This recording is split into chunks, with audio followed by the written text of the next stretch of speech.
Uma Vincent H Palau beri wini gidikot jong ga liang persya hayung dorbar thawan jong ga lok sabha habakaran hagilat pathai khubor hane kasngi ulaong ba Pdiang ladakan wan ga lentirel leng ba ga is jantehel sahapo ga jela Meghalaya dag bong bagane kan penduna ya jing dhengkali bat kan irap ru ban penhiar ya dor jong gimar kimata ulaong ru ba kumu berusimet ukemen baladag Sorkar kan penbet ya jingwan rano ya ga lentirel hapo ga jela tang badon kampat bante lakam daki an gi paperking bat kene ke Shong pat hak jing stat jong Sorkar jela kumno ban Pyntyllun ya ge kam lentirel ulapan pauru dag bong baladakan wan ke lentirel hapo ga jela kan de galat yo kam yo jam ya ki nong jong ga jela baro gawai namar kata galong badon kambha ban yo ya ke lentirel kan pensuk bat penkeluj ru ya gi sorok yat kali dak jing duna jong gi kali he ki bon kitmar kan pensuk ru iyo poiba khamtam ha ka jingkiu dor jong gimar gimata bat kitiar gitar ong ba Vincent H pala ha ba phai pat ha goi kaliang dang tang kato kene singi bladam kaladon ka jingpen kan mau ba kaladon ka jing persya nagaliang jong seng bahlang ba pher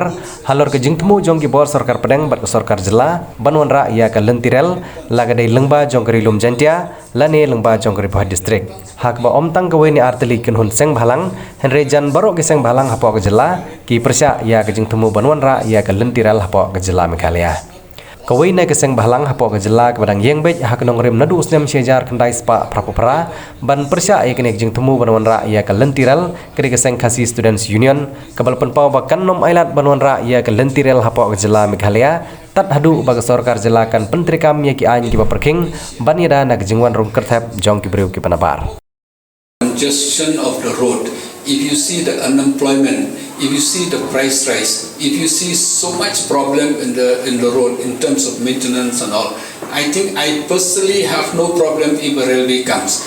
But at the same time, we living in a society where, like I've said, we are society we can always agree to disagree.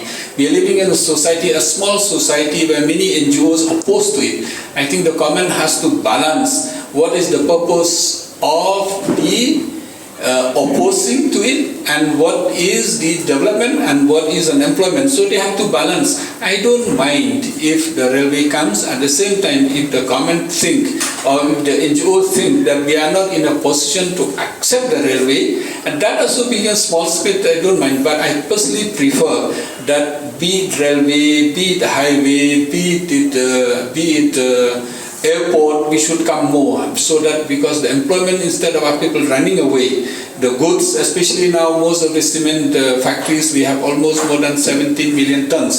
17 million tons means 3,300 tons per day. That means almost more than 50 lakhs tons are being carried from Chandy Hills to the rest of the country.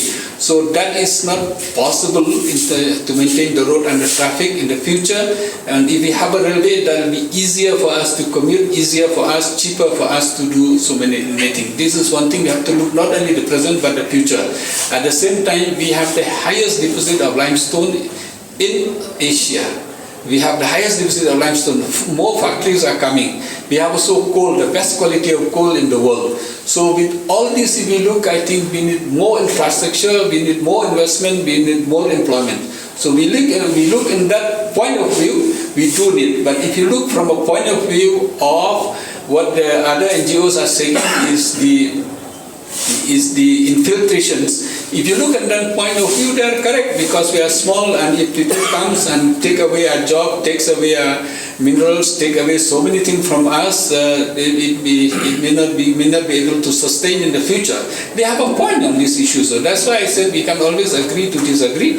My point as a member of parliament is to see that the public get what they deserve, and as a mandate given to us, we should express our views. But at the same time, we should not say that, oh no, what they have said is wrong, because they look from a point of view, as a small community, as a tribal community, we should always be protected. But sometimes we should be protected, we should be promoted, but at the same time, we should not be, lose the balance of protection and also the development and employment.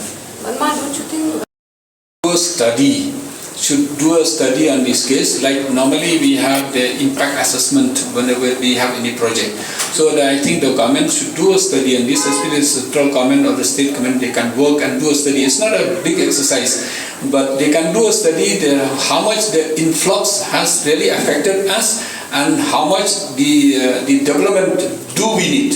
I personally think that as a tribal we need to be protected, we need to be promoted. At the same time, with time comes with technology and all, we should also need employment, we should need food, we should need so many things. So we should also be at par with the rest of our people. We should not only confined in our areas. So I think that there must be a balance in the future. I think as the impact assessment, you're right, that government can always do it.